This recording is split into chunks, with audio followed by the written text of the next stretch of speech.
Hello, ഞാനാണെങ്കിൽ രാവിലെ തന്നെ റെയിൽവേ സ്റ്റേഷനിൽ വന്നിട്ടുണ്ടായിരുന്നു കേട്ടോ. നല്ല ഇടിയും മഴയായിരുന്നു. അവിടെ എനിക്ക് വീട്ടിൽ നിന്ന് ഇറങ്ങുമ്പോൾ വീഡിയോ എടുക്കാനൊന്നും പറ്റിയിട്ടുണ്ടായിരുന്നില്ല കേട്ടോ. ഞാനാണെങ്കിൽ അഞ്ചിനെ നോക്കി വെയിറ്റ് ചെയ്യണേ കേട്ടോ.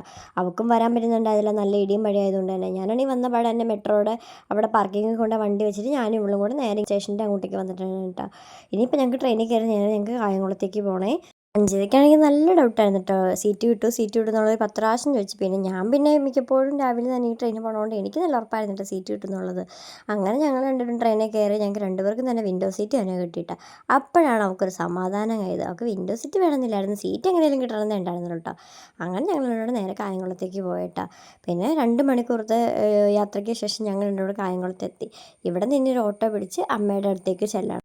ഇവിടെ വന്ന പാടെ ഇവർ ഫുഡ് കഴിക്കാനാട്ടോ ഞങ്ങൾ രണ്ടുകൂടെ കയറ്റിയത്. ഞങ്ങളാണെങ്കിൽ അവിടെ നിന്ന് രാവിലെ ഇറങ്ങിയപ്പോഴും ഒന്നും കഴിച്ചിട്ടുണ്ടായിരുന്നില്ല. അങ്ങനെ ഞങ്ങൾ എല്ലാവരോടും ഇവിടെ അടുത്തൊരു ഹോട്ടലിൽ കയറിയിട്ട് ഫുഡൊക്കെ കഴിച്ചിട്ടാണ് ഇവിടെ നിന്ന് നേരെ ഇറങ്ങിയിട്ട് ഞങ്ങൾക്ക് ഷോപ്പിങ്ങിലേക്ക് പോകണം. എനിക്ക് ഡ്രസ്സ് എടുക്കാൻ വേണ്ടി വന്നിട്ട് രണ്ടുപേരും കൂടി ഇവിടുന്ന് സാരി നോക്കിക്കൊണ്ടിരിക്കുന്നുണ്ട്, അമ്മയും ചേച്ചിയും കൂടെ. ഞാനാണ് ഈ വീഡിയോ എടുത്തും പറഞ്ഞാൽ അവരെ ഭീഷണിപ്പെടുത്തുകയും ചെയ്തത്. അങ്ങനെ കുറച്ച് കഴിയുമ്പോഴത്തേക്കും ഞങ്ങൾ ഷോപ്പിംഗ് കഴിഞ്ഞ് നേരെ പുറത്തിറങ്ങി. പിന്നെ ഞങ്ങൾ അവിടെ നിന്ന് ഒരു സ്ഥലം കാണിച്ചു തരാമെന്ന് പറഞ്ഞാൽ അച്ഛനും അമ്മയും കൂടെ വേറൊരു സ്ഥലത്തേക്കാണ് കേട്ടോ കൊണ്ടുപോയത്. പിന്നെ മഴ ആയതുകൊണ്ട് തന്നെ ഞങ്ങൾ അധികം നേരം നിന്നില്ല കേട്ടോ. ഇവിടെ തന്നെ തിരിച്ച് ഞങ്ങൾ സ്റ്റേഷനിലേക്ക് അവരാക്കി തന്നിട്ടുണ്ടായിരുന്നു കേട്ടോ. പിന്നെ ട്രെയിനിൽ തിരിച്ച് പോകുമ്പോൾ സീറ്റ് ഉണ്ടാവും എന്നുള്ളത് ഉറപ്പായിരുന്നു. ട്രെയിൻ ഇവിടെ തന്നെ ഉണ്ടാവാറുണ്ട് കേട്ടോ. ഇവിടെ നിന്നാണ് സ്റ്റാർട്ട് ചെയ്യുന്നത്. അങ്ങനെ ഞങ്ങൾ നേരെ ട്രെയിനിൽ കയറി നേരെ വീട്ടിലേക്ക് പോകണം.